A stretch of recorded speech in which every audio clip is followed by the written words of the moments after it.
Good evening. Happy weekend. Hope all is well. So you guys that support the at NY Grapevine channel, it is your host at NY Grapevine yourself, Missy Grapevine here in the flesh. Episode 13 of Wine and FaceTime. I'll be right back with you in a few moments. Thank you guys for being here. You can be anywhere in the world, but you're here with me. Appreciate that.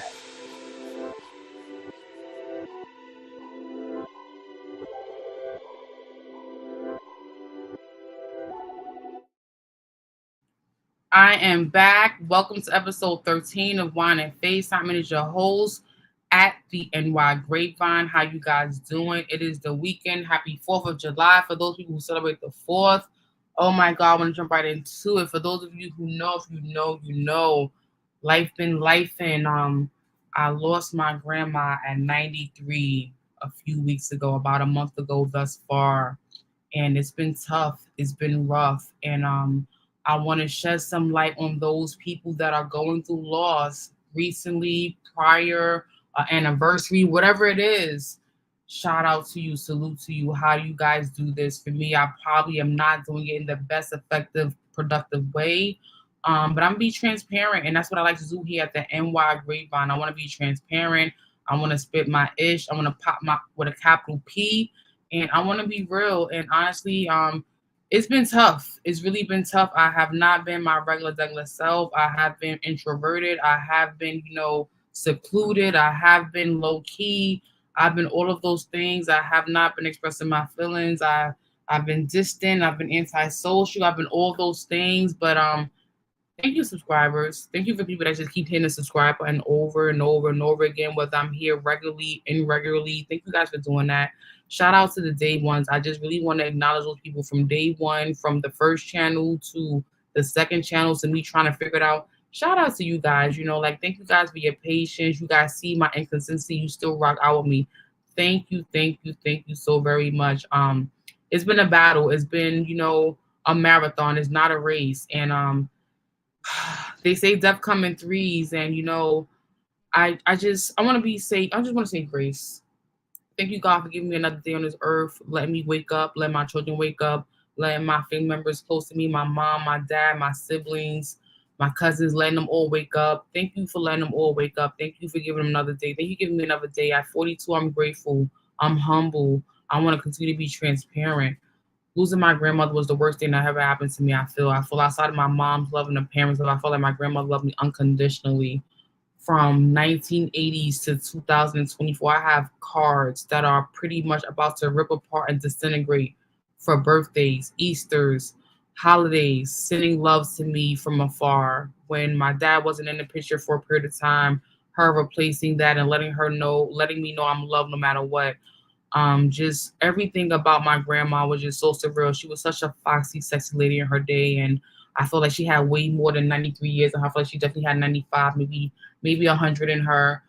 She was smart, witty. She definitely knew my kids' names. Always told me at the end of a conversation on the phone, kiss the babies for me. How's your mom? How's your aunties? Knew everyone on my mom's side of the family. Always followed up and asked me questions about people. Was very sharp.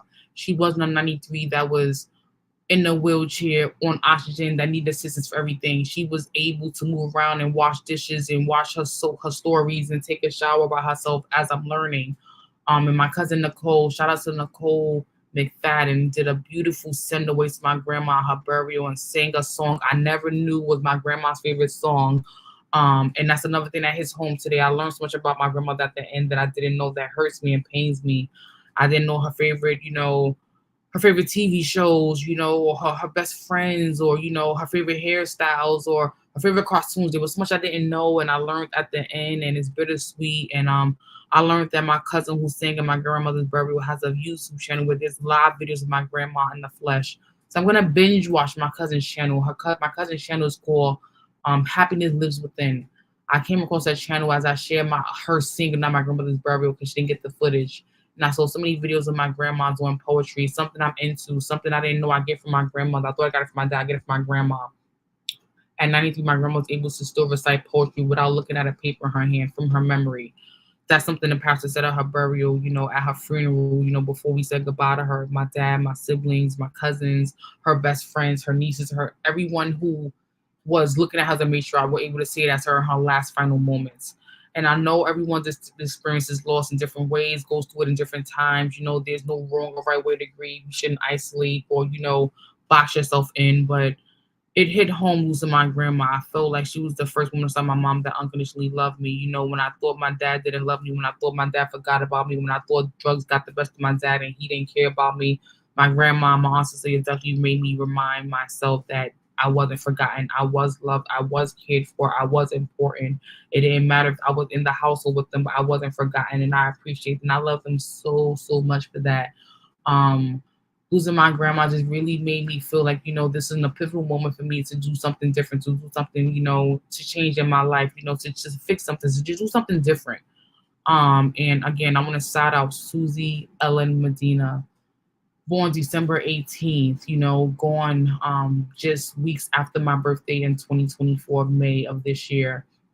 Bittersweet. She had a beautiful going away. A lot of family members came to say goodbye. I met her best friend, a lady named Mickey, who was heartbroken at her death and spoke at her death on oxygen with assistance, with a cane and, just speaking up to speak about my grandma and all their revelations from elementary school to junior high school to adulthood to having kids, having grandkids. My grandmother had a friend who was with her entire journey of her life that was her friend to the end. And this lady was so sad at her funeral talking about missing Susie Ellen Medina. And I didn't know that part of my grandmother. I didn't know all of that.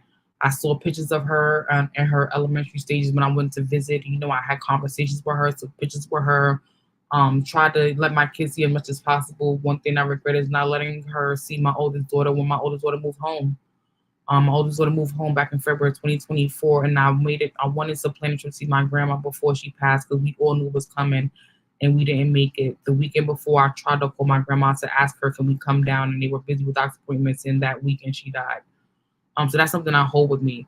But if you made it this far on the channel, please make sure you hit the like and subscribe button.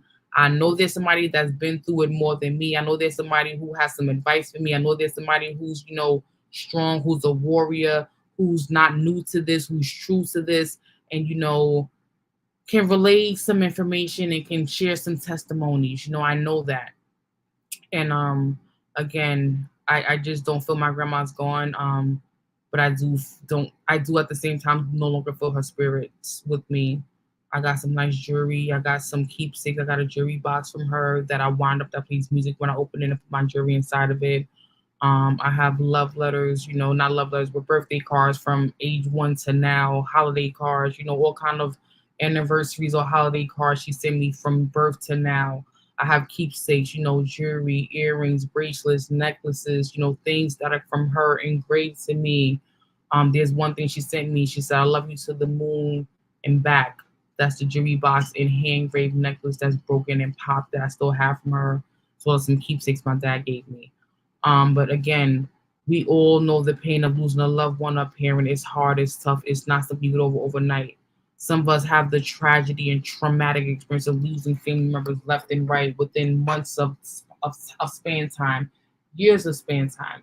And some of us are just numb to it. It just means nothing to us anymore because we just experienced it so much that we're just numb to it. When we hear someone's dead, we're just like, you know what?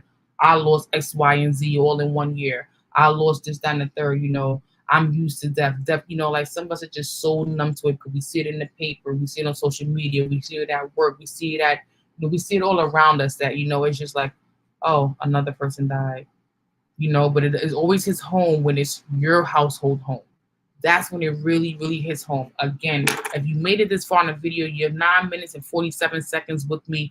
Please hit that like and subscribe button. Thank you. Let me know you care. I appreciate you guys for doing that. Again, it doesn't cost you anything. I'm not at a paid subscription where you got to pay $10 or $6 to watch me. You don't got to do none of that. Please hit that like and subscribe button if you're here with me right now. Want to take a moment to acknowledge the chat. I see I have 5 comments in the chat. Shout out to Uncommon Sense with Jose and Grown. Thank you for popping through, Jose. I'm sorry I haven't met up with you and seen you, but life is lifing for me right now. It is really, traumatic for me. I'm sorry. I definitely still want to send you something. I want to text you later and get your address. I want to send you something to your home if you allow me to send something to your home. I'm sorry I didn't make it to see you. I'm happy I got a chance to talk to you in real time and know you were good after surgery, post-surgery at home. Thank you for allowing my phone calls and allowing my texts and receiving my love and support from my family to yours and understanding, personal things that, prevented me from reaching out to you at certain times. Hello, introvert Boweekwa. How are you? Thank you for popping through. Good evening. I know you're not new to this. I know you're new to this channel, introvert. I know you be forgetting about this channel, but I'm definitely trying to, be present and relevant over here. Tonight I'm talking about how to manage losing loved ones. I just lost my grandmother at 93. It's definitely a traumatic experience for me. I have so many memories of my grandmother coming to pick me up when I lived in New York City, in the Bronx, in Butler Projects, taking me to St. Nick's Terrace, taking me to DC, to Maryland, spending time with her, with my aunt Cecilia, my dad, and my cousins, Nicole, Jermaine, my aunt Monique. I have so many vivid memories, and I know some of you can relate to so much loss with parents and grandparents and siblings and aunts, uncles. I totally get it. It's traumatic. It's so freaking traumatic, and sometimes we don't heal and recover as fast as people expect us to, and they want us to, and it's hard. It's so hard. You want to move on with life. Life keeps moving faster than you can count the blinks. Time is changing, season is changing, and you just feel like you haven't had that time to process and deal with the loss of your loved one. You just feel like time is going by you, and no one's acknowledging the fact that you just lost someone. Like, no one's acknowledging the fact that you're going through the Joneses, the process, and you don't know how to go through the right way, the wrong way, but you're going through, and you just feel like time moving fast enough for you to take hold and grasp of what's going on. So if you feel me right now, you hear me right now, you understand right now, please let me know. Kishelle, you need to close a tab on YouTube. I don't have a tab on YouTube open. Let me just minimize this to see. Let's double check that. Yeah, no other tab open on YouTube right now, but thank you. Maybe on my phone. I'll double check my phone right now. It's tough. It's very, very difficult. But I know you guys got some tea, some juice out there for me. I definitely make sure I close all my tabs on my phone, on my desktop. I don't have any more YouTube tabs open. It's tough. I wasn't prepared for my grandma to go, but I know everybody loses a grandma. I lost my first grandma in 1993 on my mom's side. My other grandmother, my dad's mom, made it to 93. God bless her. Susie Ellen Medina, 93 years old. But I know I'm not the only one losing family members out here. So if you can hear me, put a 1 in the chat. If you can't hear me, put a 2 in the chat. If there's any reception, any issues, any echoes, please let me know because I wasn't aware about it. I was just emotionally going in transparently about my emotions and feelings. And that's what I wanted to do tonight on Wine and FaceTime. It's episode 13. I want to talk about how to manage loss. I may not be doing it the right way, but I definitely feel isolated right now. I definitely feel like I don't want to be as social right now. I definitely feel like I want to be in my head right now. I definitely feel like I want to just cuddle up in a ball all day and sleep all night. And I know that's not healthy. I know that's not great. I know, but it feels good right now. It feels so, so good right now. I want to just listen to my grandma's favorite songs all day. I want to just listen to her burial video. I want to just look at her obituary all day. I want to just soak her in, look at my baby pictures for her. I want to just soak her in all day, all night. That's all I want to do right now. I don't want to work out. I damn sure want to eat, and that's bad. I didn't eat dinner last night. I cooked a beautiful dinner. I cooked shrimp and bow tie pasta with white garlic Alfredo sauce. Didn't even eat it because so much is happening. On top of losing my grandma, I just lost a neighbor and my neighbor's mom at a barbecue on 4th of July in my neighborhood. Drunk driver killed them. That's traumatic for me because it was, horrible. 4th of July, people outside barbecuing, popping fireworks, gathering, having fun, laughter, eating, celebrating. And I lost my neighbor and my neighbor's mom. I see my neighbor's mom every morning as I do my laundry for my family, 7 a.m. I just showed her pictures of me and my mom and my kids at my grandmother's funeral, which I talked about on my other YouTube channel and this YouTube channel, and she's gone. It's so difficult to go through. But if you're a New York City person, if you heard about the news in New York City about the 3 dead in New York City on Water Street, those were friends of mine. I knew those people, and it's hitting home. And I just feel so sorry for all the people that are experiencing that loss because I'm just a neighbor. There's cousins, there's sisters, there's husbands, fiancés, children that are mourning their loss. There are people in the hospital critically injured right now. There's an 11-year-old on life support. There's several other people right now in the hospital with injuries. And we don't know what everyone's going to come out with. And people are just trying to celebrate the 4th of July and were murdered. And this guy's out on bail, and it's crazy. It's horrible, horrible. Dealing with loss is a difficult thing. You know, there's no right or wrong way to do it. We try to get advice. We try to move with it the best way we're supposed to. But I'm just trying to be transparent and just be real. Like, I can't believe some of this loss I've gone through. I went through 3 losses within a matter of 30 days. And I haven't lost a lot of people lately, recently. So that's a lot for me. The last time I lost people was maybe a year or two ago. I lost my cousins back to back. One to mental health issues and one to, gun violence. And it's been a few years since that, so losing 3 people in a matter of 30 days is kind of tough for me. It kind of like put me back, put me in the situation what they call squat, or if not squat, it's like more of it put me in a situation of pivot. I have an echo.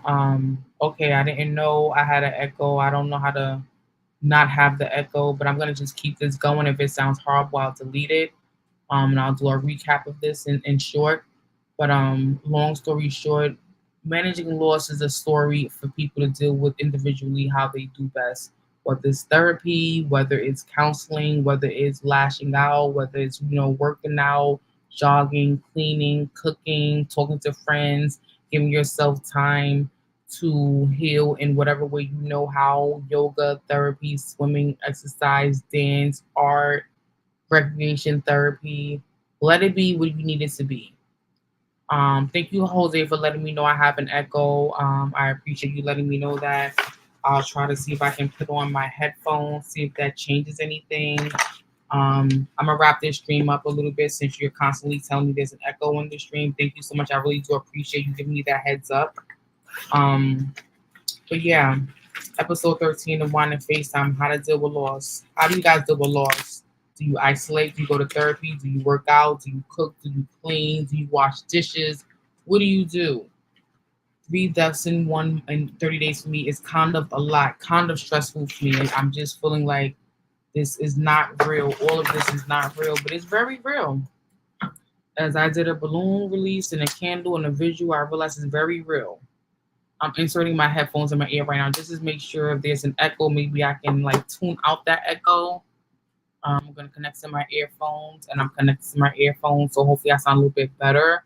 If you're 18 minutes in here with me, hopefully you guys like, subscribe, share my content, left me a comment in real time. Shout out to the unique viewers. Shout out to the returning viewers. Shout out to the new subs. Shout out to everybody who keeps hitting the like and subscribe button. I do not produce enough content on this channel. I do not. But I want to thank you guys for rocking out with me for sure. And if you know me, you know me. Here, the socials, take a picture, pause this, replay this. Here's how you can follow me on all of my channels. Dealing with loss is a heartbreak. Again, losing my neighbors, 4th of July, losing my grandma, it's been a lot. It's been a lot. It's been a lot. I probably haven't been dealing with it the best way, but it definitely gave me moments to say, fuck my life, FML. That's what that means. Fuck my life. It's definitely put me in that position. I'm not a religious person. I don't go to church. I don't read the Bible regularly. I don't have a mentor or anything like that. So for me, it was just really more of a sense of, what the fuck? Like, life is really precious. Time is not really granted to us, and we really need to act accordingly. We really do. But if you're still here with me right now, let me know where you from. Shout out your city, state, country. I will shout you on future live streams. Let me know where you're from. I appreciate it. I definitely want to acknowledge Brazil, California, Texas, Atlanta, DC, Maryland, NYC, Philly, New Jersey. Thank you guys for continuing to rock out with me, whether I'm on time, not on time, or not. Like, I really do appreciate you guys rocking out with me. Again, here's the socials: TikTok, IG, YouTube, second page, first page. This is how you can find me. Our main topic tonight is how to manage losing loved ones. It's a process. It takes time. It's not an overnight solution. There's no magic pill. There's no magic solution. There's no Ouija board remedy. None of that. None of that. It takes time. But do your girl a favor. If you made it this far, definitely hit the Cash App. This is the Cash App right now. $ KYCHEL Smith. KYCHEL Smith. Hit me up. Show love to the channel. Let me know you like it, why you like it, and why you here. Yeah, but I appreciate you guys just liking and subscribing to this channel. Again, I don't produce as much content as I should over here. And I gotta get better with that. But this one hit home. Honestly, guys, I ain't need no script for tonight. This is a straight freestyle, as rappers do on BET and Soul Trains Awards. This is a freestyle.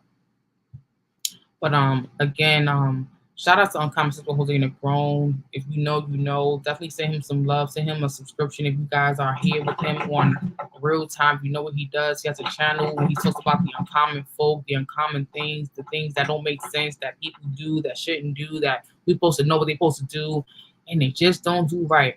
Also, shout out to Introvert Week. Please send him some love, send him a subscription, send him a like, visit his channel, check him out, see what he's about. He talks a lot about political government things that are really interesting, things outside of USA, modern, topics that are really controversial. You may see on CNN or CNBC.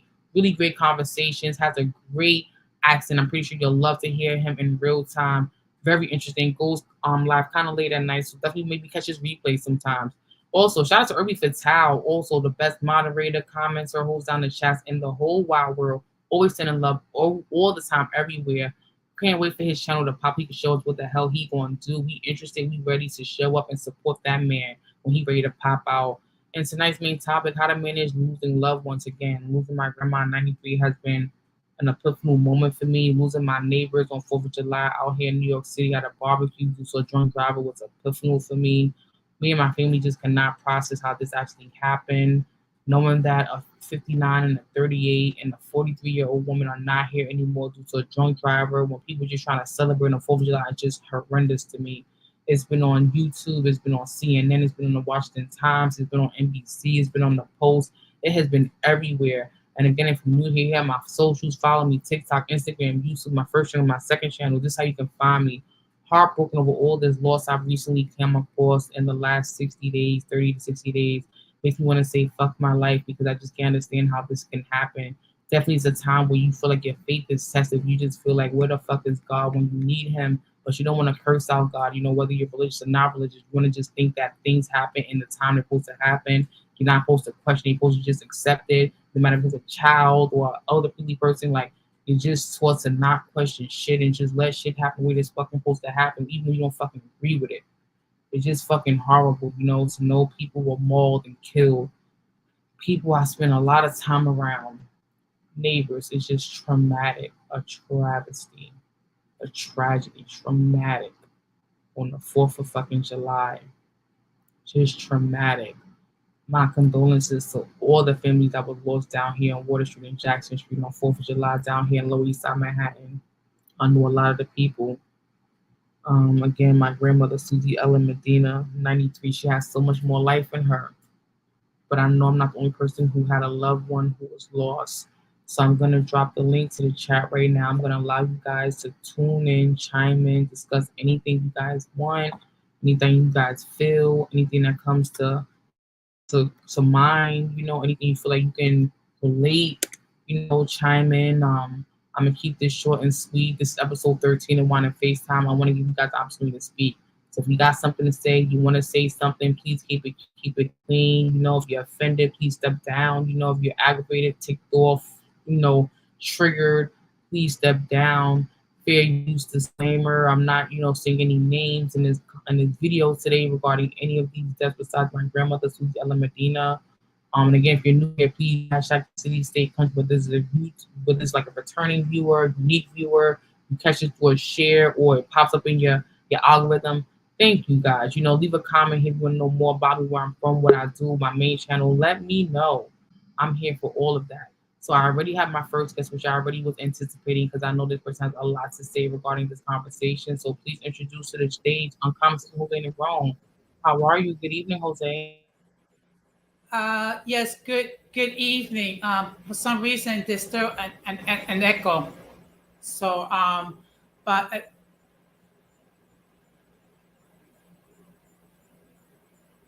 yeah. Okay. Well, when it comes to grief, we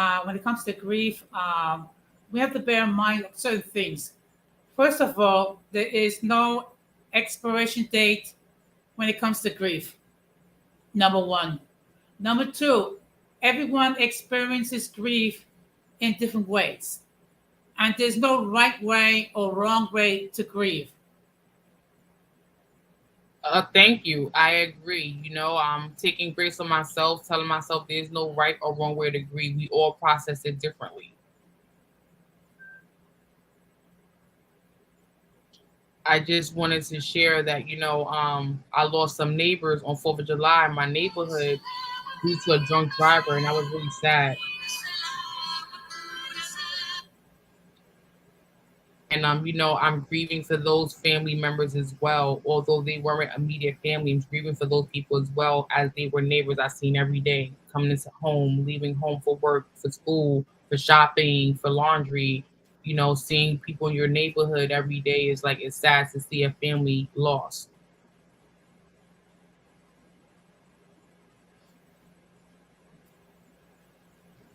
Yeah. Yeah, are you I there? mean, look, yeah, it's you know what it is? It's the act. It's an echo, so it's kind of it makes it very hard.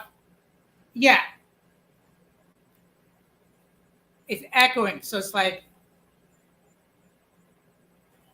but let me see. But in my case, I have lost several members of my family. I have lost both of my parents, four of my siblings, and two of my nephews. Okay, many of them through different set of circumstances. So other than going into prayer, just trying to bear in mind that whatever they're going through, they're no longer suffering, and that as long as we have positive memories regarding them, they will forever live in our hearts. Amen to that. Again, not a religious person. I don't go to church, but I definitely agree with that 100%. Yeah, that's the best thing we can do. Think about the good times, the positive times with these people, and keep that memory alive. And that'll make things a little bit easier for us. Okay. Um, do you okay? Keisha, do you have another app open, like maybe on your phone, other than your computer? So I have another app. You said. In other words, are you doing a live for both your computer and no? In other words, do you have the stream live on the computer and on your phone? Right. It's just on my computer, not on my phone.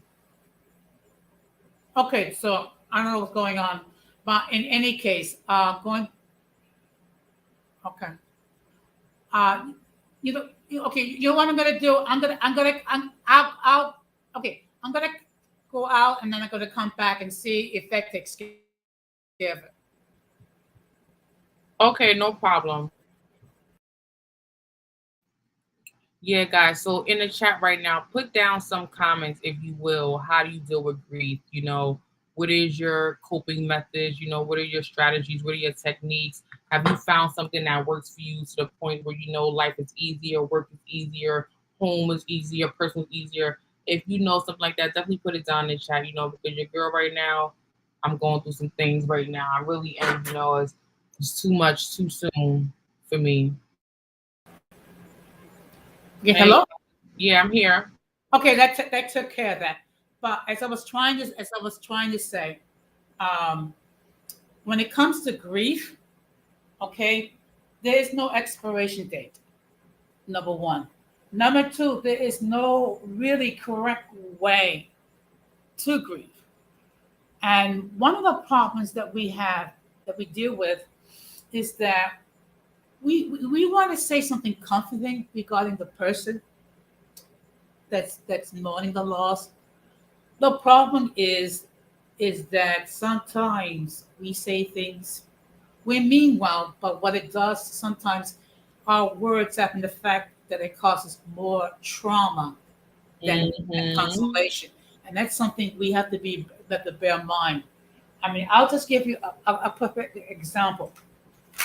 When our friend Ramon lost his mother, I never said that I understand what he's going through because I do not understand what he's going through. Even though I lost my mother, in fact, this month will make 4 years that my mother passed away. Because first of all, because we both have different experiences. What I did say was that I'm sorry for his loss, and I'm going to keep him on my thoughts and my prayers and things of that nature.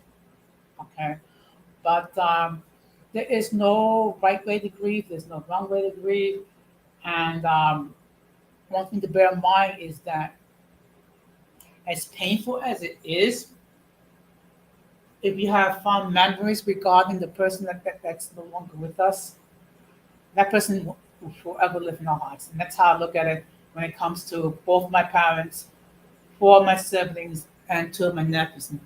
And this month, July, is a very difficult month because 9 years ago, my brother passed away at age 56. Wow. And my mother passed away 4 years ago. She was 86. And of course, I am currently in recovery due to a revised knee replacement. You're so strong, Jose. You know what it is? When you know who is your source, it helps.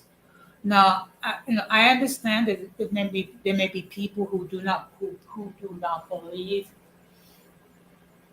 in Christianity or believe in prayer, which I get it. But when you're going through loss, whatever it might be, you need something that's going to give you some sort of comfort while you're Yes. dealing with your loss. Okay, with Mm-hmm. some people, it's just basically healing with other people. Um, it could be something else. Me, it's basically prayer. I'm just being mindful regarding you know the fact that this person taught me some valuable life lessons.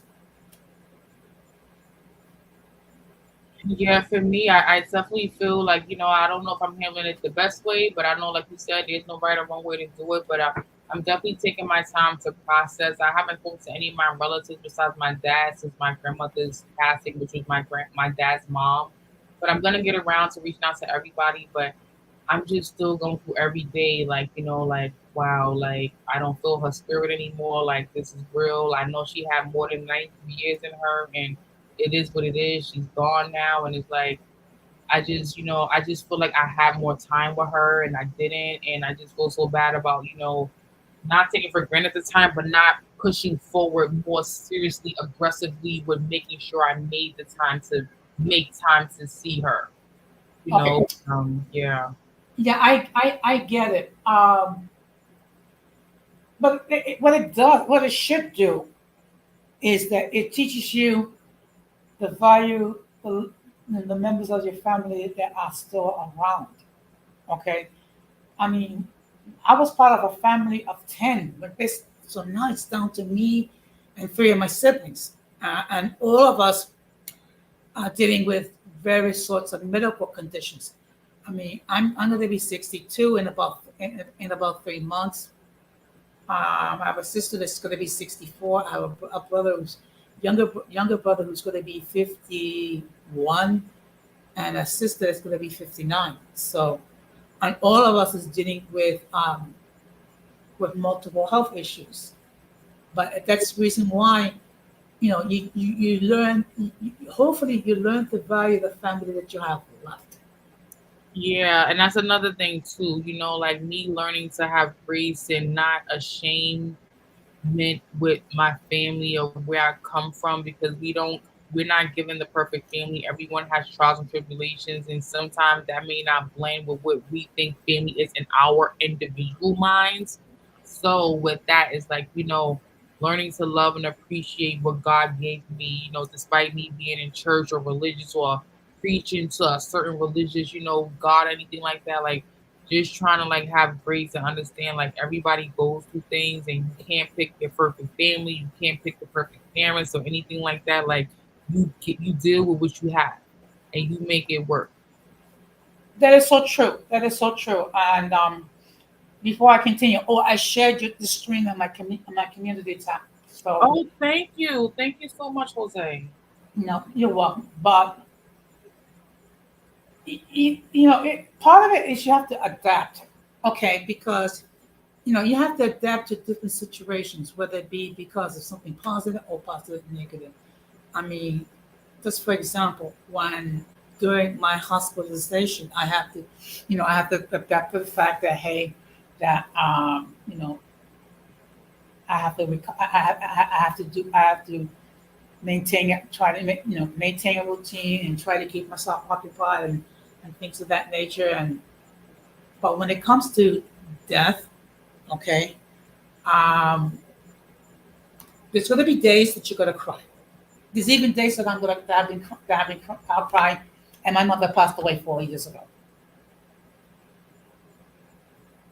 Right. There's definitely those days too. I've been at work, having to run to the bathroom or being home, just in my room with the door locked, just on the floor, just thinking, like not trying to control my thoughts, and my thoughts are getting the best of me, and they're thinking about things I don't want to think about, and now my thoughts got me, and the sorrow, pain, you know what I mean, like the sad memories and good memories, like trying to control the thoughts. That's an issue.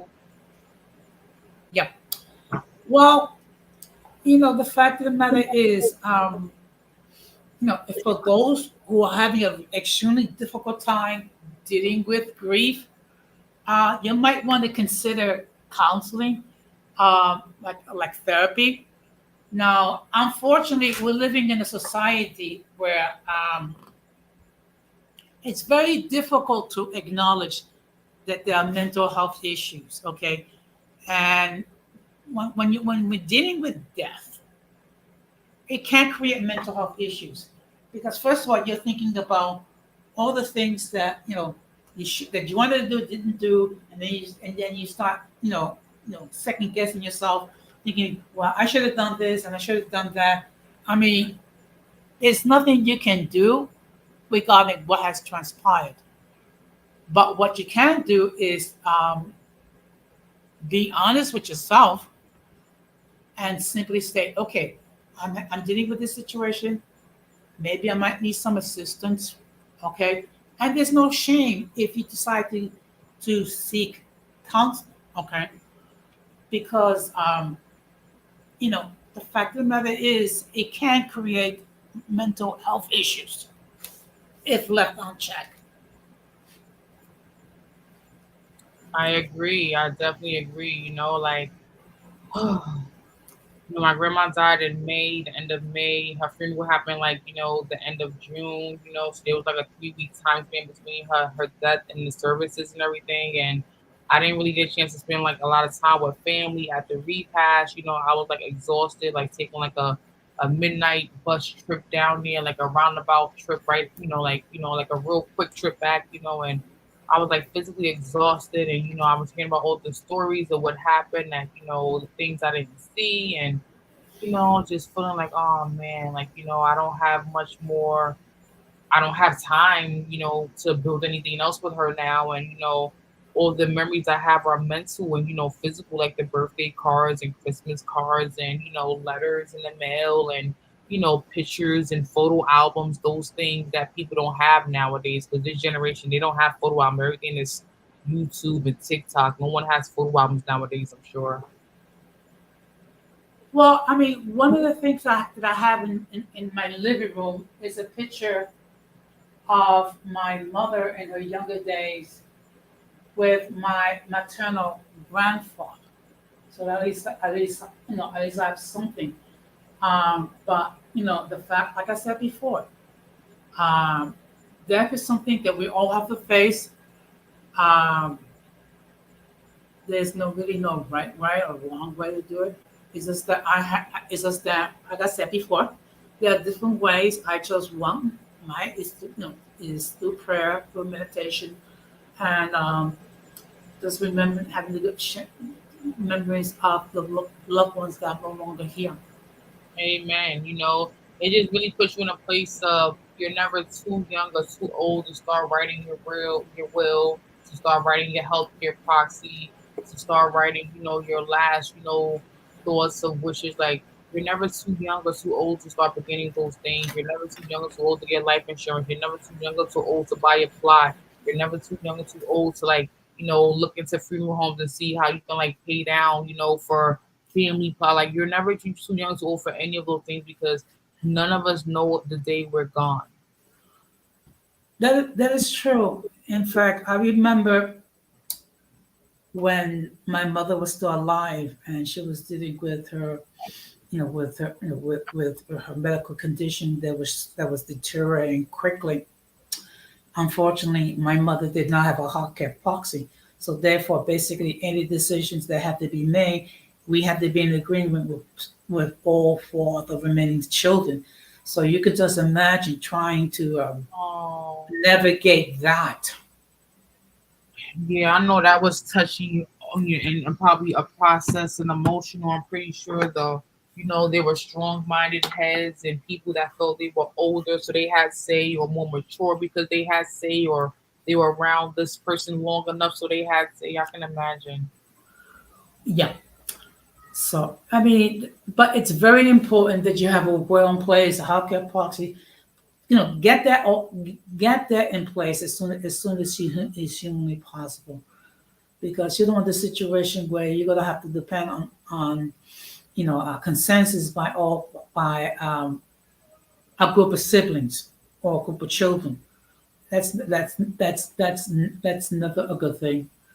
Or But a new husband or fiance that comes into the picture that everyone may not be knowing of. It's really important for because those things happen.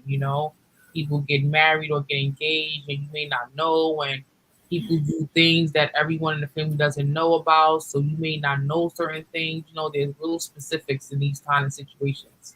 yeah, which reminds me, there may be times you may have to change beneficiary because the person that you had picked originally has passed Mhm. away, or maybe there's a divorce. Because if you do not update your beneficiary information, that means that ex spouse will you be your beneficiary, and that will cause a lot of friction with the remaining siblings.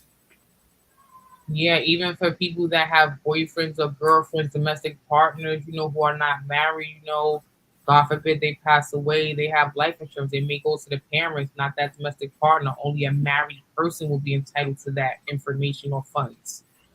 Exactly. But going back, just one thing you bear in mind, uh, do not blame yourself for the person's passing. I mean, it's just that unfortunately, the reality that we're all going to die. If we're fortunate, it's going to be when we're in the 70s, 80s, and 90s. Um, with other people, I mean, look, I have one brother who passed away at 37. I have a second brother who passed away at 49. I have a third brother that passed away at 56. And another sibling that passed away at 68. And those are all young ages. Yeah, Because I'm 42 and I know I look younger than 42, but my mom is 62. So when I hear 68, 59, that's young to me. That's my parents' age. yeah. Because and what makes it worse is that unfortunately many of my siblings, they were not always on top of their healthcare issues, which is why you have the situation where you have one sibling pass away at 37, a second passed away at 49, a third passed away at 56.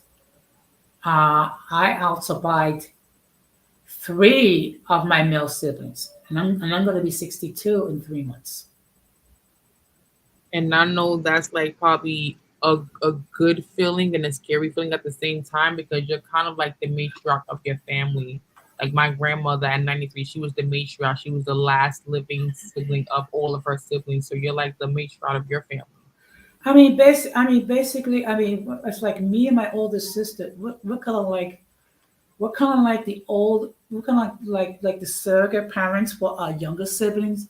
But even with that, the fact of the matter is, all four of us have various mental health issues. Okay, um, I'm going to be 62. My sister's going to be 64. My younger brother is going to be 51, and my younger sister's going to be 59. And all of us have health issues. All of us. I understand. Like my mom is 62. Her older sister above her is 64. Her older sister I think is 66. Her older brother is 68, and they all have their own ailments. From arthritis to having needing to have spinal surgery to being, borderline diabetic to having tumors. They all have a slew of health problems that some of them are all not up on top of, and some of them are okay with that. Well, I mean, look, all you can do is try to encourage them to make healthier choices. But with anything is said and done, they have to have the motivation. Um, Yep. that's the reality. That's the reality. Did you hear Um, about that the Lower East Side Manhattan barbecue crash? I heard something vaguely about it. I mean, it's like it's terrible because I mean, first of all, it's like you can't even go outside now because you have some one individual that's not operating a vehicle properly, and then try to leave the scene on top of that. They were my neighbors. Like that's where I live at. That's where I live at right now. Yeah, It was so I sad. mean, yeah, yeah, it was so sad, and all because someone decided to um, operate a vehicle in a reckless manner. And this guy has a history of DWI, and he's a counselor. He's a substance abuse counselor. He's wrote a book on sobriety. It's just unreal. Well, unfortunately, we don't know what some of the demons that people have to deal with. Okay, and it even makes it worse because this person is a counselor. Then this person you would know more the dangerous effects when you abuse substances. Exactly. Three people dead, one on critical, so many injured in the hospital. Reckless. Yeah, yeah, it is sad. It is very sad. I mean, our hearts go out to the families of the victims and things of that nature because, you know, the first holiday, like the first Thanksgiving or the first Christmas without a loved one, that's always painful. I can imagine, like I know so many people that's lost their mom, including my partner, and it's fresh for him. It's always moments of sporadic explosion or emotions, oftentimes unpredicted, and it's so fresh. And it's recent. It hasn't been, several years or anything like that. But I hear when comes to a mother, it's different compared to any other relative. Because there's a close bond, or there should be a close bond between a person and the mother. It should. I mean, I mean, she's the first person that we see, particularly when we come out of the womb, and once your mother passes away, I mean, that's it. I mean, unfortunately, you have to try to be mindful of the positive memories that you have. Yeah, I worry about my dad. My dad was my grandma's last living son. She had another son that went missing, that we never found him way back in the day. And my dad was like the last son. She had other daughters. And, I worry about how my dad is taking it because I'm not really seeing it on him. And I just know he's just harvesting it inside. Because, again, like you said, something about when the mother is just different from any other loss, different than the father or a sibling or a kid or anything else. The mother just is different. That is sad. That is so true. That is so true. That's why um, you try to value the loved ones you have now, because once they're gone, that's it. I mean, and you see it all you see it all the time when you go to a funeral and you see people crying and grieving, and then people yelling, screaming, "Come back, come back, come back!" But yet, while that person was alive, did you actually visit that person while they were alive? Did you? That's so true. You I hit mean, it. did you try to reach out to that person while they were alive? That's so true, Jose. You hit it on a nail right there. That was so great. Like That's so true. We see people make all this excitement and noise on social media, but like you said, when they were alive, were you showing up for them in that way when they were here on earth? Were you calling, reaching out, communicating, being there for them, or whatever it may have taken, whether it's family or friend? Are you now just doing this for clout, for subscribers, for views, for attention, for acceptance? Like, it's a difference. Yeah. And one thing with a bear in mind that as you grow older, the circle of friends that you have becomes smaller because they move on or they passed away. So many of my friends have passed away, like people that, when you're a kid, you're naive, you're dumb, you don't really understand life, but there's the friends who feel like you're gonna get married and your husband and their husband's gonna be best friends together. Like so many of my friends are dead or in jail or on drugs, and it's like, wow, like I thought all of my friends had more potential than me. Honestly, transparently speaking, I thought that everyone in school that was hip and cool, that had the flyest clothes and the parents with successful jobs. I always thought those kids were going to be the kids that were going to be the adults that were going to be like, the best turnout. But sometimes, looking back to see that, I'm in somewhat of a more decent predicament than them, not to be, bragging or anything, because that's definitely not what I want to, convey at this moment. But what I want to convey is, the way I looked at myself then compared to now. Like I didn't give myself grace and respect for what my family was doing for me. Like I thought I was like, beneath the slums, and I wasn't as bad off as I thought. Well, that's something that we have to bear in mind because sometimes we will do almost anything to try to save face, but yet what we're doing is we're denying what is our true situation. hmm And as an adult, I can see it, but as a kid, I definitely was so ashamed of not having this type of clothes or these kind of food bills or this kind of furniture in my house, or it's just different things you see as a kid. Maybe your family has a car, my family doesn't have a car.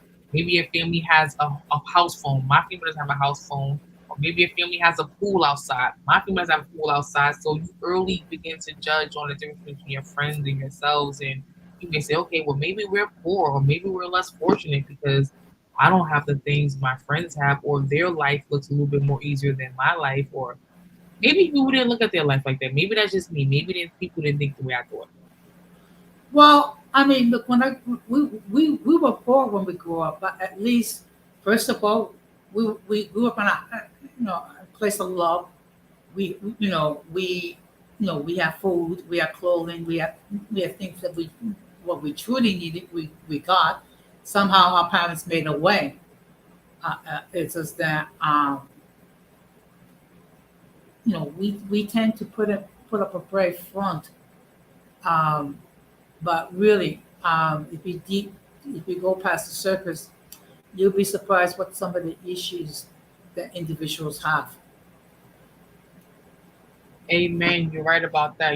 When you scratch past the surface, you really get to see some things that you may not be prepared for, with certain individuals, whether it's family or friends, based on how people are acting. Once you get that close connection, you may see things in a different perspective, or you may see things for what it really is, and you may not be prepared for that. That is very true, which is you know you know you don't make rash judgments regarding individuals because you don't know what people go through. And the fact of the matter is, today we have many people that have multiple health issues, whether it be depression, obsession, um, anxiety issues. And if only we can get to the point where we can accept the fact that mental health resources are available for those who want it and who need it. Amen. Like I feel like we have to, although we're not necessarily, you and I are different genres. You're a baby boomer, I'm a millennial. They now are in the generation of, I think, the Gen Zers or the white Gen Zers or whatever the case is. Like, if we all could just understand like the mutual goal and we're in the same path to get there at the same time and work together collectively, like things would be so much easier. But like at the end of the day, I just feel like if we all can just, figure it out the best way to make it work for us, that'd be great. I just feel like we're all just so different and we're trying to all express our own opinions in different ways, and we clash because we're not understood. Well, because unfortunately, with every generation, you have its own individual nuances, okay? And there's certain things that may not work for my generation. It may not translate well to the millennial and the Gen Z people. And another thing we have to bear in mind, and this is something that always the younger generation tell us older people, is that you know you don't know what we go through. I mean, we're going through this problem, we're going through this problem. I mean, there are problems that every generation faces. I mean, part of it is, they wanted to be accepted, wanted to be popular, um, want to be successful in life. That's something that's common regarding every generation. What makes it different is the nuances. And we're living in an age where in social media that basically um, once you post something in the internet, it stays forever, no matter what. Right. Like, like people, baby boomers may look at death and suicide different from people that are millennials compared to white Gen Zers or Gen Zers or whatever you call it, because some people just understand simplicity, the cycle of life. Some people just are traumatically stuck in trauma, no matter how much therapy you can throw at them. They're just traumatically stuck, whether generational or non generational.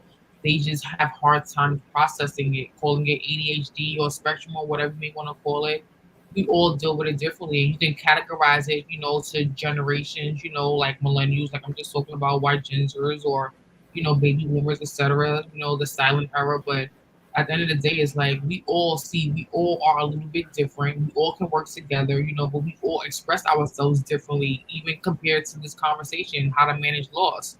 Those three generations are gonna manage it differently. Yeah. I mean, one thing that's very important is to be able to allow the other generations to express their thoughts and not to be so judgmental. And one thing we could bear in mind that baby boomers, I mean, we grew up in the 40s, the 50s, and 60s. That's a time of change. And also remember, in the 60s, you're dealing with the war of Vietnam, and then you have changes as far as social morals is concerned, even changes as far as wardrobe. I mean, if you take a look at videos from 1960 compared to 1969, it's totally different. Totally different. Exactly. While you was talking, I was just looking on YouTube, googling the generational times, and I see that they say from 2010 to 2024 is the generation Alpha. Generation Z is from 1997 to 2010. So pretty much the generation Alpha, like I don't think they believe in, having a repass and, doing the whole, house moral thing. They're quick to, God forgive me, God forgive me, fair use disclaimer.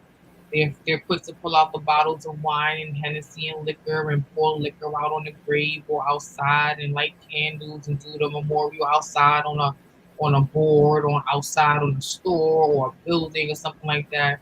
Whereas though the baby boomers, they're more into the, we're gonna have a wake, we're gonna have a funeral, we're gonna have a burial, we're gonna have a repast, we're gonna have a memorial possibly. It's like a different way of doing things.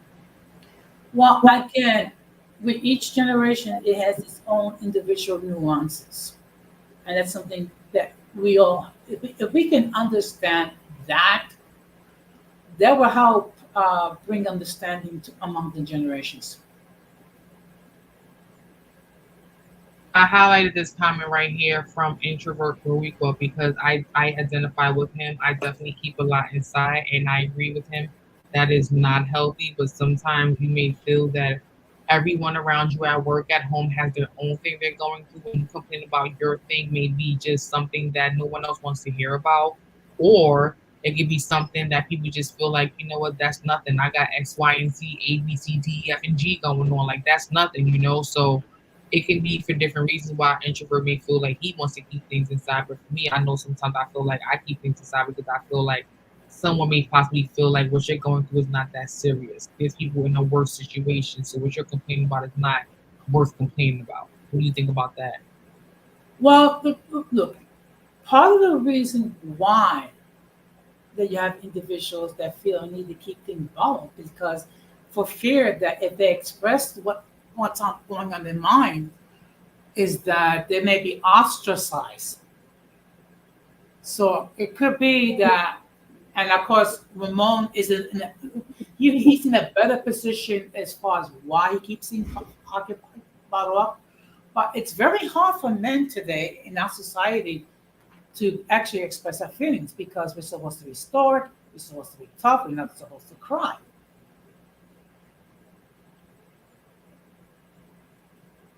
I agree. I definitely think men are looked at as are supposed to be allegedly more masculine, not to have any feminine ways, not to have any feminist expressions, and to be more, aggressive and assertive and manly in a sense too. In that specific conversation and topic, to not, handle it in a sensitive or soft way, but a masculine way.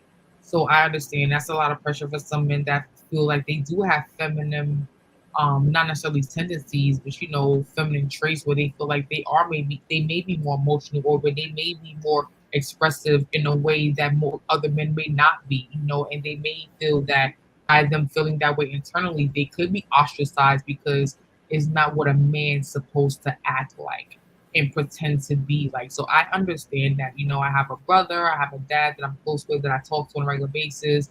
I have you and other male friends, a partner, of course.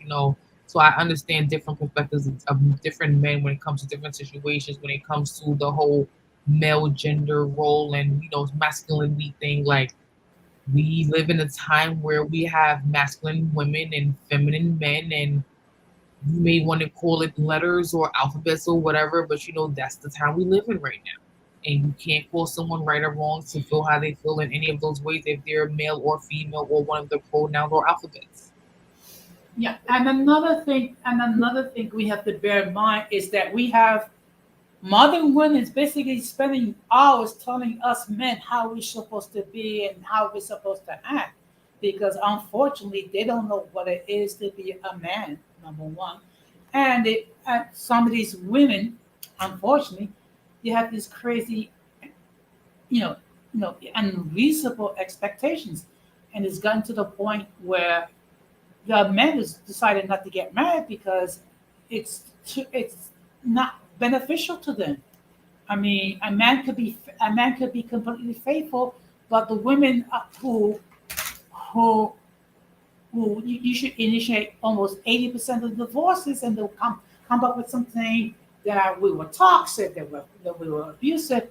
Where no, we were just trying to have a healthy marital relationship.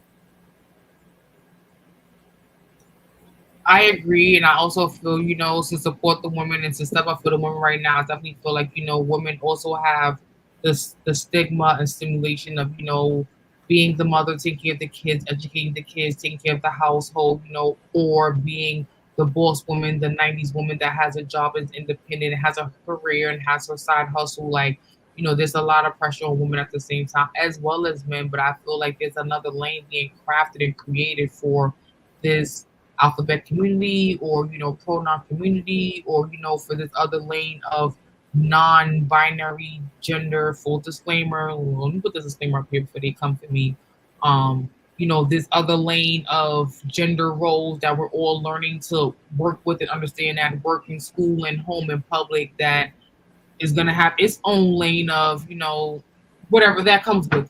So it's really different. Like I don't really want to say so much on it and make it hot or steamy or anything like that. Chili peppers, I may want to call it, but it's really special. I agree with Herbie said in the chat too. It's like a political correctness thing going on as well. Like, women have a role, men have a role, but now that women and men's roles are kind of like overlapping in a sense, it's like, it's an argument over what's a woman's role and what's a man's role, because now we're seeing women and men do the same roles or switch up roles, so to say. So it's kind of a lot, and women again have to try to still be mothers, and if you're a stripper and a mother, and if you're a hustler and a mother, or if you're anything besides a mother that is frowned upon, like there's still that stigma. If you're a father taking care of children and you're a drug dealer on the side, or you have a illegal business on the side, like you may be looked at as a father doing what he can to take care of his kids, or you can still be looked at as that statistic, like the woman is looked at that statistic. So it's difficult. Yeah, it is. It is because and basically you have people who trying to change the agendas for others. Yeah, like I want to be the first one to say, like, I don't know, like I wasn't a person who grew up and felt like I was supposed to be another identity or gender or sex as far as I know. I definitely had vicarious ideas at some point in life about being with, different sexes, or what that experience would be like. But I never, like, became full on either or, so to say, without saying too much, never really experimented full on to say I like this, that, and the third. But what I'm Mhm. pretty much trying to say is, like, for anybody out there that feel like they were born in the wrong body or the wrong sex or the wrong identity, like, I don't have any ill will, negative comments to ever say about anybody like that. For anybody feels like they need to change themselves to be something else because they feel like that's what God wants them to be, I have nothing negative to say about that person. If that's what you feel like you need to do, that's what you feel like you need to do. I don't have nothing to say about it. My only concern is if you try to bring that kind of energy to my household, to me, to try to change my lifestyle of who I am. I feel people should do whatever they feel they need to do to be free spirit and be themselves. But I have a problem when I feel like I'm being manipulated in the situation. See, yeah, that's unfortunately that's the type of society that we're living in today. Now, this is my now. As much as I may disagree with you, okay, if you decide to have surgery to alter your sexual identity, that's fine. Just bear in mind the consequences of those actions. I mean, that's all it is. Number one. Number two, do not try to impose your views on other people. That's the problem we live with. We just, again, with certain members of the LGBTQ plus community, which trying to basically enforce us to endorse their dogma. I don't want to say all of it, but there is a small minority that's I agree. I understand. yeah. And this is my thing. If you're going to go ahead and have surgery to change your sexual identity, fine. Be aware of the consequences that's involved, and and just learn to live within the confines of your new identity, environment, or whatever it might be. Agreed. I know some viewers out there watching this in the replay may not agree with everything we're saying. Again, full use. I'll put a disclaimer on this video. Like, again, I'm trying to be as sincere and proactive to every population of people out there. This is my personal perspective as well as Jose's perspective. We do not speak for all people in this conversation tonight. We do not speak for all religions, cultures, nothing, ages. No, we're speaking from our own individualities at this moment. Yeah. I mean, look, we can respectfully disagree, okay, and have respect for what other people's values are. That's no problem. Again, the issue is when people trying to impose their beliefs on others. That's when it gets to be very messy. Because basically you're imposing your will on other people. Okay. If you want to make that choice to live that way as you see fit, that's perfectly fine. Just be prepared to deal with the consequences of your choices, and that's a problem that we have today.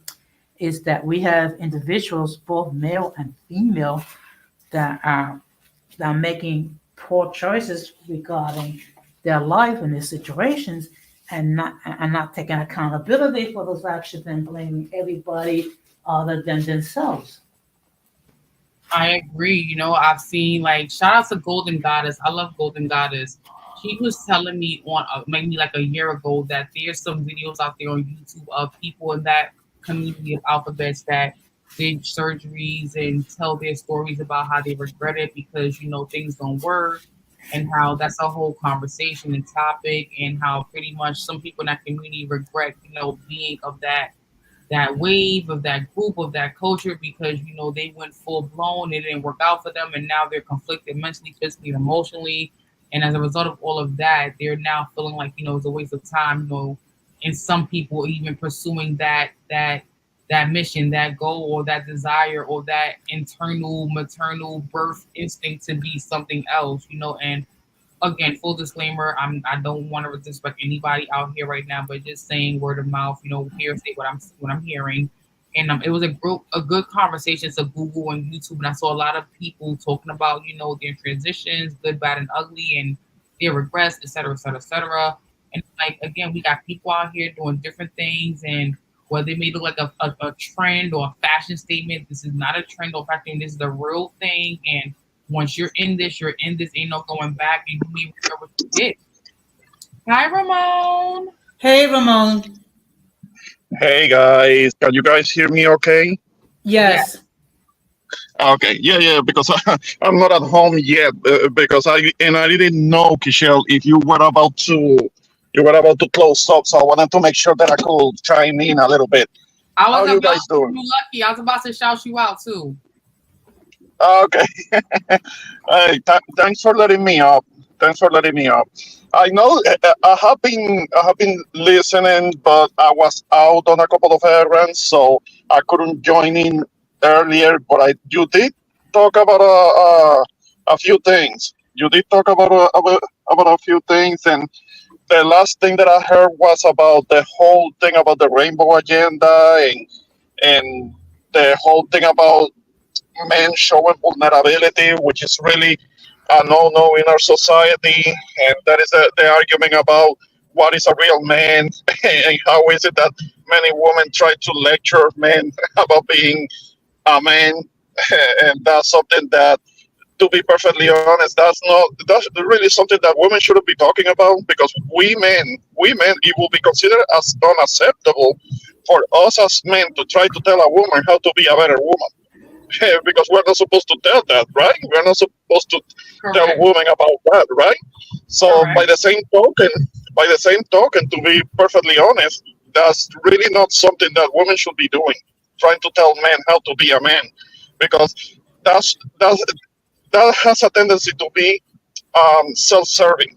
Self-serving meaning that um, the woman will want the version of a man that they want, so they can so these guys can be exploited, basically a simp in every sense of the word, and that's something that has to be pushed back against.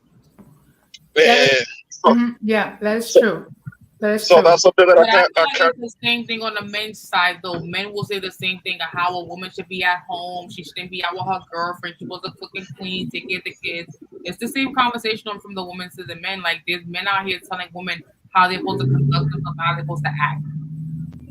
Yeah, but we're not really going back to all the way to that. And there may have been a time where that was more likely for a woman to be doing that, but that's not something that many women are gonna be wanting to do. The For several decades there have been the whole liberation movement for women, and because so many women, that's all that they know, then that's where they're gonna want to choose to stay.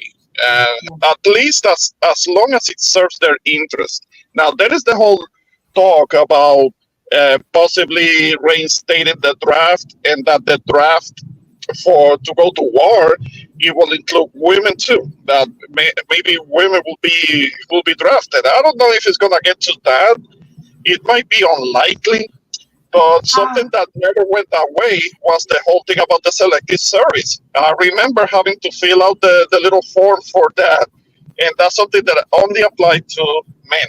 So if there was a conflict or something that will break out, then I will be drafted as a young man.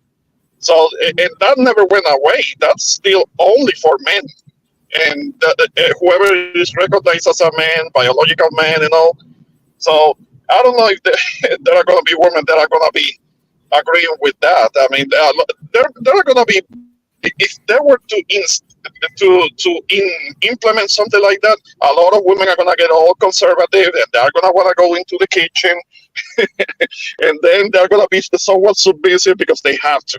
So that's the only situation. Captain Ramon, don't do the women like that. Chill. You Well, cracking me up. well. Speaking about women, guess who's here in New York? Who's here? Who's there in New York? Guess. I don't know. I don't know what you're talking about. Oh, My Clara? name. Yes. In Oh, fact, wow. I'm Oh, gonna sing her tomorrow. good. Oh, that's great. That's great. Finally. I mean, Don't pop a stitch, Jose. she was supposed to have been there a long time ago. And well, Yeah. she's talking about maybe coming back around Christmas time. So therefore, she will experience the No, love. no, don't do that to her. Don't do that to her. No, no, don't do that to her. That's so let her enjoy nice. the weather. When you meet her. That's good. That's Yeah. good. That's great. And So finally, you have been talking about that forever. That's good. and she said that she will deal with the cold for love of me. Ah, nah. Well, the thing is that because she's not used to it, hopefully it doesn't affect her health. I mean, because she's never experienced it, and all of a sudden having to deal with cold. Hopefully that doesn't affect her health. Oh, That's I'm all I can sure. say on Oh, I'm that. sure.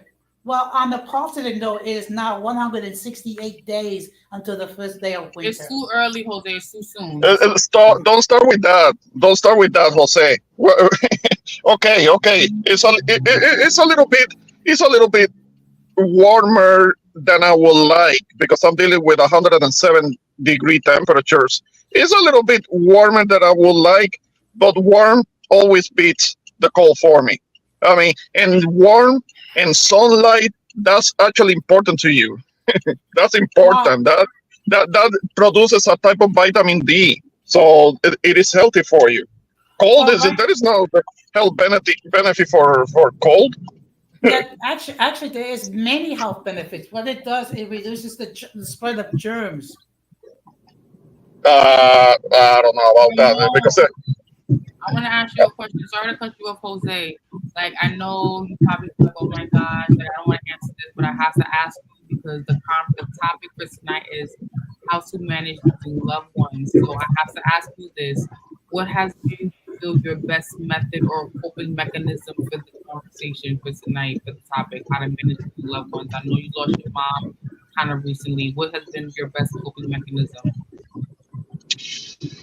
well, if I'm not talking because usually as the name that I use suggests, I'm kind of like closed off and I don't talk a lot to people, but actually being able to open up and let's say doing a live stream, that may be like the best way for me to handle it. I might do a live stream later tonight, but it's gonna be about something else. Open panels, open topic type of thing. That has been one of the better things that I have been able to do to help me cope. I mean, not talking about the subject, but talking about different things and trying to put my mind onto something else and trying to engage topics and engage people and having interactions, not keep it up, keep it all inside myself, because like I mentioned earlier in your chat, keeping it inside, it's gonna eat you up. It's gonna eat you up. It's gonna hurt you, and nobody should be doing that. If you are really dealing with loss, talk to somebody. Maybe if you don't want to talk about the subject itself, at least try to engage in subjects with other people, talk to other people. That that may be kind of like the best advice that I could give about that. The thing that I can recommend the most, because if you keep it inside yourself, if you keep things all balled up inside of you, that could help you. That could hurt you. You're not gonna heal that way. I mean, okay, some people could say, well, you can pray or you can meditate on it, and to many people that could help, and I have tried doing that, but that alone doesn't do it for me. But I can only talk about me. For other people, those things could be more useful. But I want to, but that's what I could recommend, and to talk to other people, even if you're not the most talkative, most social person, because I sure as hell don't. I'm not the most social person, but I try to kind of like being able to communicate more and talk to other people, and that actually helps. That helps. So that's the best thing that I can recommend. Okay, thank you for that. I really appreciate your input. Yeah. But Yeah, anytime, definitely. but just to change the subject slightly, I'm slowly recovering from my surgery. Yeah. I was mentioning that in the chat. It's good that you're recovering well, and you're soon enough you're gonna be up and about doing Mhm. your thing. So, and now that you're gonna be having company, that should help with that, which is Yeah, good. That's motivation for sure. yeah. So so she said that the next time she's coming over, she's gonna spend a month here in New York. So maybe depending when she comes, I can take, if it's in the winter time, I can take her to Rockefeller Center, I can take her to Times Square, or if it's in the Mhm. summertime, take her to the beautiful and breathtaking Orchard Beach. Stop. Oh my God. Well, No, I gotta know don't better. do that. Don't do that. That's a downgrade. That's a downgrade. She's used to much better. At least check out She's a used to Jones. better. At least check out a Huh? Jones Beach, Jose. At least Jones Beach. I Okay, know. yeah. I mean, but Orchard Beach is the French Riviera of the Bronx. No, it's not. Don't lie. No, Don't be lying. that feeling though. Don't be lying there, Jose. What the hell? Don't be misleading like that. That's not nice. What does her beaches look like where she's from? What does her beaches look like in her where she's from? She's from the DR. From the Yeah. DR. The beaches are, that should tell you something. That's Caribbean. That's the Caribbean. So that's already better. When she comes out here, she's gonna be spitting like it, chill, chill, chill. Yeah, she's gonna look at that brown water, that dirty water, and she's gonna be like, "Ew!" Like she's not gonna want to touch that. I mean, don't She's set like, her what's up. that, Jose? That's a beach. What is that? A poo poo potter? No. Yeah, Okay. I have to admit that sometimes the beaches does get a little bit dirty at times. a little bit dirty. That's what you're gonna tell her. Yeah, Really? just You have like to keep okay, her shoes on. yeah, just like here in New York, we have a slight rodent problem. Oh, that's so misleading, like the commercials on TV. Yeah, I hadn't given a shout out to Irby. What's going on, dude? Because I Yeah, haven't. Hey, Uh, Irby, thank you for holding us down as you always do. yes. Yeah. Well, Because I was kind of like talking to you, and I wasn't looking at the chat. So shout out to well, him. well, the last stream I did was having to do with my reaction regarding the first presidential debate we had between Biden and Trump. I didn't even. Oh, okay. Yeah, there is supposed to be another one coming up. I don't know if that's even going to happen. Now, I know that Trump wanted to have another debate, but he wanted it to be on his terms. Like, what the hell? He doesn't get to set the ground rules. I mean, the debates are the debates the way they are, the way that they have been forever. But he wants like another debate, but it has to be on his terms. Because he Like the, feel like they the, trying the to audacity, the entitlement. he feel like What? they trying to mess him over so he can't get a chance to have a full, debate the way he wants to. So he's trying to make every advantage to get what he needs because he know if he doesn't, they're gonna box him out. Yeah.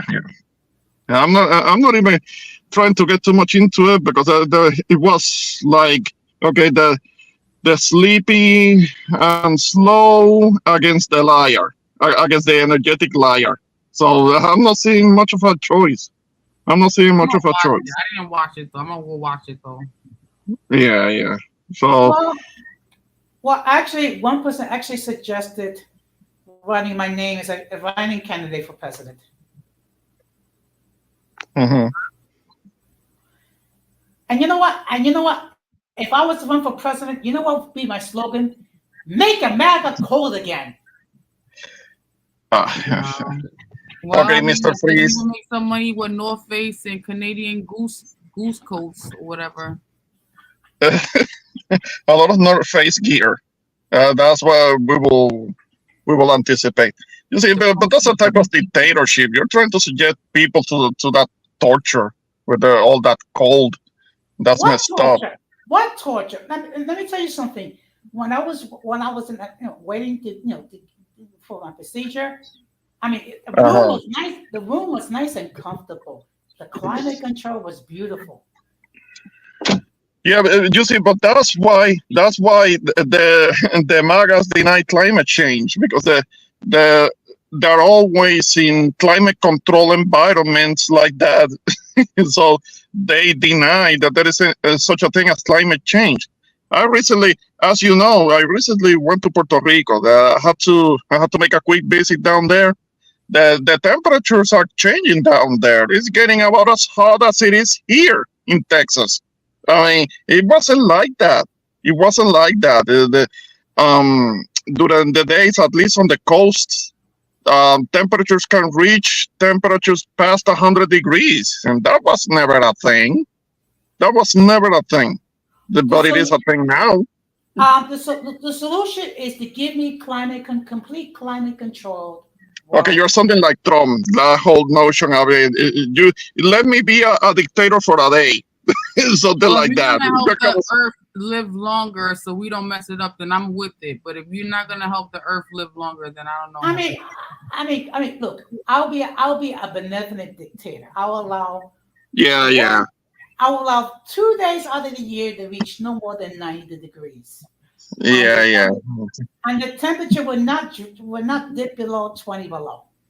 No, I can't take it, yo. It's been so hot that as soon as you walk outside, you sweating already. You even walk Yeah. far, you already sweating. I Oh, believe me. I suffer in the summertime. I suffer. that humidity is too much, yo. You can't wear makeup or nothing right now. It's too hot for Oh, all. yeah. Definitely don't bother with makeup back home. Back where I'm No from, because way. the humidity is even worse. It Yo, is my even worse baby than hairs here. be before I get to work. My baby hairs be all curled up like I was in a pool. Uh, that's all right. Rock that natural look, girl. Yo, I'm sure it's it hot. looks You just gotta walk fine. around with baby wipes and deodorant and spray. It's humid. It's like Dominican, like DR. It's humid out here. Yeah. No, I know the feeling. I know exactly how it feels. And recently, when I was down in the PR, yeah, I got reminded about the humidity. It can be uncomfortable, but I adapt to it fine because that's how I grew up with. That's what I grew up with. So I don't Yeah. complain. I don't complain. I mean, I'll be sweating all the time, and I do feel like I lost a couple of pounds because of all the sweating. But Then, then, then, Oh, I so did you I know did I'm came here back a little in trimmer. Puerto Mhm. Rico. then, then Ramon, then you should be able to adapt to when it gets a little chilly, like in the teens and Uh, visits and there are certain places up in the countryside in Puerto Rico, up in the hills, up in the more elevated parts. But it can get chilly. It can get chilly in December. But that's it. Let it be like that there. Jose, Me, you were I'm born coastal. here huh? in US? I'm still here. Yeah, I was born here. Yes, Oh, okay. yes. I mean, I guess on the day I was born, it must have been a chilly day with the window open. Yeah, you must have been born in like the winter time or something. I mean, yeah. I mean, look. Let me just give this illustrates how much I love the cold. I remember one year we was in Chicago for a convention, and they had the air conditioning working great. And then you have a bunch of people wearing hoodies and sweaters and supposedly shivering because it's cold. Well, there was one person that was wearing shorts. Guess who was that person? Yeah, yeah. I'm sure it was you. Yeah, I'm That's sure it was you. crazy. Yeah, yeah. Well, I mean, no, no, no. I'm a tropical person. Let me deal with the heat. Even if I have to deal with humidity, even if I have to deal with some sweating, even if I have to take more showers a day, yeah, I'm good. I'm good. I can deal with that. Yeah, but That's what about. yeah, but in the wintertime you don't have to go through all that. But Mm, I have to wear more layers of clothing, and I have to make sure that I'm not freezing my ass off, and I have to deal with the possibility of 1 or 2 days out of the year that I actually have to deal with with ice. I have to deal with with that type of weather. Horrible. I having to deal with Oh, not so much snow. If it were a little bit of snow, that's fine. That's fine. But when it's kind of like hail, not hail, but um, the black ice shit. when you have to deal with it's not hail, but I'm talking about when it rains like it rains like drops of ice, and that sleep. accumulates, and Oh everything yeah. around gets all slippery. And like you say, black ice, and you can't drive because you can get into an accident. That's what I hate. That's what I hate. Fair. I forgot. Fair. Yeah, I forget the name of it No, now, but Like no, a hailstorm. no, it's called sleet. Oh, sleep. sleet, sleet. Yeah, yeah, yeah, sleet, sleet. I forget I about it mean, because yeah. could you imagine if I make it like in Texas, it's like 5 below 0 for a good week. No, no, no.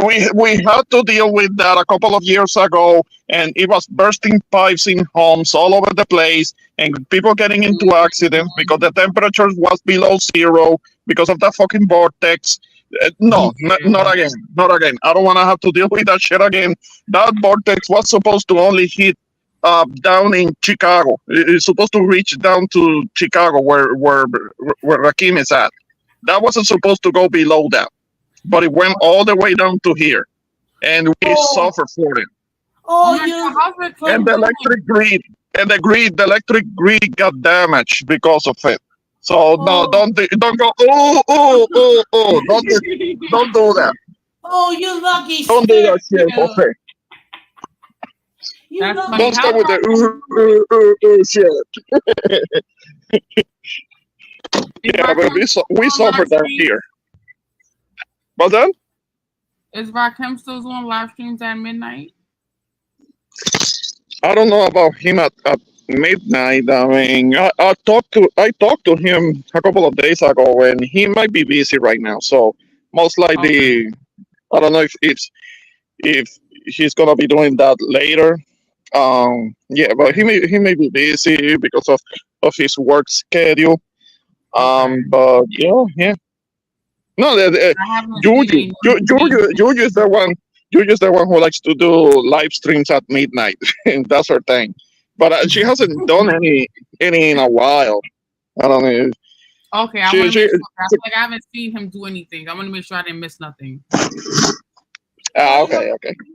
Well, I would suggest that you set the notifications to all, so therefore, whenever he does create content, um, you'll be notified. Hopefully, Okay. I did have it that way, but I'm gonna double check before I end this. yes, definitely.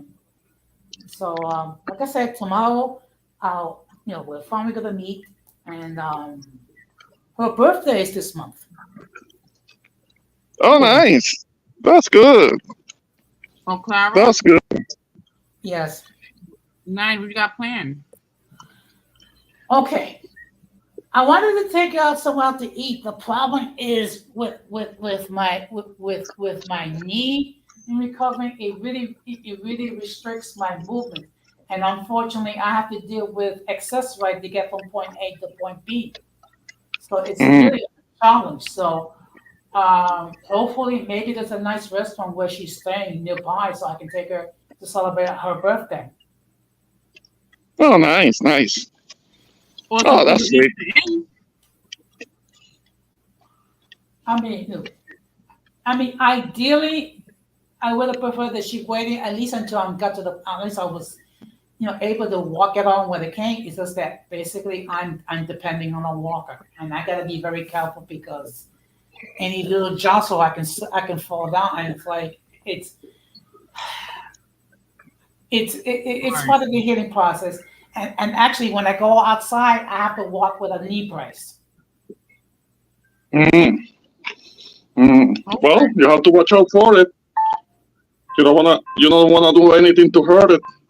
No, but would you believe? But would you believe my sister was complaining that it was too cold, waiting? We're waiting for the time to take me into surgery, and it's like how it was comfortable, Yeah, and I it was be the cold in one, hospital though. It do. It and is I cold. was You the mean one. that it was? You mean that it was called at the hospital? It was comfortable and that was when Comfortable. that Yeah, was yeah, yeah. That means yeah, comfortable. Ice cooler, ice box. well, the fact of the matter is that and I Told was you. wearing a gown, so you can just imagine. Oh, ay, ay, ay. I don't know if I can do it. Yeah, yeah, yeah. A little hospital gown. Thankfully, the last time that I had surgery was back in the PR, so I didn't have to deal with that cold ass shit. That's funny. Yeah, yeah. But I swear, they come up with the most god awful looking gown that they gave me to wear. God awful looking. I don't know. I don't know. And uncomfortable too. So it's like you. It can break open at any time. You don't have any privacy. That's a mess. That's a mess. Yeah. Mm-hmm. I don't like that. No. Yeah, that needs to be redesigned. I'm sure they can do better. Well, I actually brought a robe, not so therefore it hides the multiple sins. Okay. But Well, I'm definitely wrapping this up, guys. Thank you for joining me. Any final words? well, as always, it's a pleasure to be here. Thank you for allowing me on your platform. I just want to say, when it comes to grief, just bear in mind that there's no expiration date. There's no right way or wrong way to deal with it, and it's perfectly understandable if you're still dealing with the effects of the loss years after the event. Um, if at any time that you do feel overwhelmed, um, don't look at it as something shameful to get help. Just look at it as something about look at it as you're honoring the memory of the person that's no longer here physically with you. That you care enough about yourself that you get the attention that you need. And with that being said, remember it's 168 days until the first day of winter. Oh no. Thank you, Jose. Here you go again. Ramon, what Yeah, about yeah. you? Let's leave it at that. You already talked about enough about your beloved cold weather. Leave Okay. it at that. Yeah. All right. So when it comes to yours truly, Kishel, I want to say thank you for letting me be up on your panel. I know that I tuned in kind of late, but I was listening. It was listening. It's just that I was out and about, so I couldn't join up. But I appreciate you letting me be on your channel, on your panel, I should say. And basically, kind of like we have talked about some of these things before, and things that have to do with the not so much with also with the in addition to the laws, also with things that have to do with agendas, things that are being pushed in society. And hopefully we can keep having this conversation so that we don't go insane because sometimes we have to deal with these agendas and we don't know what's right or wrong anymore. And that's kind of like the point where you can get to the point where you are gonna need somebody else to think for you, which is something that I don't want. I want to be able to kind of like have my own point of view on things, being able to make my decisions, and being able to still having being balanced, being able to decide for myself what is right or wrong. I mean, maybe one thing that we should do is kind of like limit the consumption of media because we have it so accessible these days, and that can cause a lot of confusion. And certain platforms of social media maybe limit that. I'm not on TikTok at all, and I know that I have an account on TikTok, but last time I tuned in, there was so much toxicity on the social level, and it was really giving me it was feeling really creepy to me, like I need to put this away, I need to put this down because it's gonna affect my mind.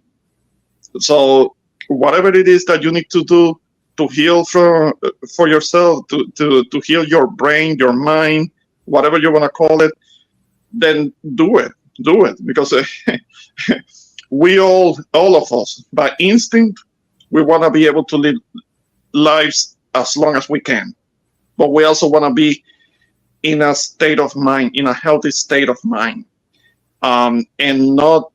And sometimes the overconsumption of social media can be detrimental to that. I mean, sometimes I feel like how those people that follow TikTok don't go insane. And I know that it's not for me. It's not for me. I might check it out here and there on occasion, and that may be the popular platform. But yeah, that's not that's something that I recommend people to keep it at bay. Check it out, but don't be too involved in it. I have a coworker who is at her job, doing her job, but also with the phone tuned in on something on TikTok. And she's older than me. You will think that that's a generational thing, but no. Sometimes older people can be in it too. I mean, constant flow, constant thing, constant stimulation with social media, and we need to keep that under control. But before, I usually don't talk so much. But again, Kishel, basically, that's all I got. I'm gonna be taking my leave. Thank you for having me, and shout out to Jose on the panel, and shout out to Irvi. You guys, thank you, thanks, and take care. Gonna be taking my leave. Good Thank, night. thank you, Kishel. Have Thank a you good night, so you much. guys. It was Good so good night. to talk to you. It's been a long time since I spoke to you. So thank you for popping in. And I'm happy you noticed I was gonna probably like close it up and you jumped up before I did so. So I appreciate that you were like, oh, she's about to close it. I'm about to pop in on her. I'm happy you Yeah, yeah, because I was the first few minutes I was driving. I was driving while talking to you guys. That's why if I sound like I'm stuttering more than the usual, it's because of that. Because I was trying to keep my mind on the road. But thank you for having me. We'll talk again soon. Bye, you guys. absolutely. Thank you so much. Jose, I really appreciate you being on the panel despite everything. If you know, I'm not gonna pull your information out there, but I'm so proud of you. Like you're just so to me, like so strong and everything. So like salute to you. Continue to do what you do. You want to drop any information before I close this out, you can feel free to do so right now for my channel. Okay, well, first of all, as far as that, once you know what is your source, what is your strength, you're able to function regardless what's going on in your life. And and in my case, it's based on my relationship with God. And I get it. Everyone had deal with grief differently. Basically, as far as my channel, of course, you have the main channel, which is Uncommon Sense with Jose Negron, where we talk about everyday issues, where we're trying to find logical solutions, but not everyone uses logic. I also have a smaller channel called Latina Diaspora, where we talk about issues pertaining to Latinos, um, particularly Latinos living in the United States. So what I'm doing is whenever I do a stream on my main channel, I make it a point to include the description, the link in the description. So if you go to support of my streams, you'll see this. You'll see the link go to Latina Diaspora. But in any case, please subscribe, like, and that's all I got to say. Thank you. Please, guys, wish Jose a speedy recovery. You know. Thank you guys for joining the panel on Conversations with Jose and Rome. Please make sure you subscribe to his channel if you don't know. Also, please subscribe to Introvert for Weekly's channel. If you know, you know. Also, subscribe to Urban Fatal.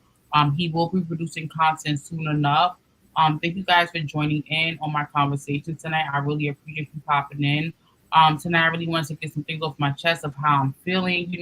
How to manage loss when you have a loved one or when you just, a neighbor or a friend, when you feel it's like FMLL and you're like, all right, I got to get myself together, like what to do, how to do, that's really, really important. Again, please follow me here, my contact, TikTok, Instagram, Facebook 1, Facebook 2, I'm sorry, YouTube 1, YouTube 2. You can follow me there. Tonight's main conversation, how to manage lost ones when you're losing people.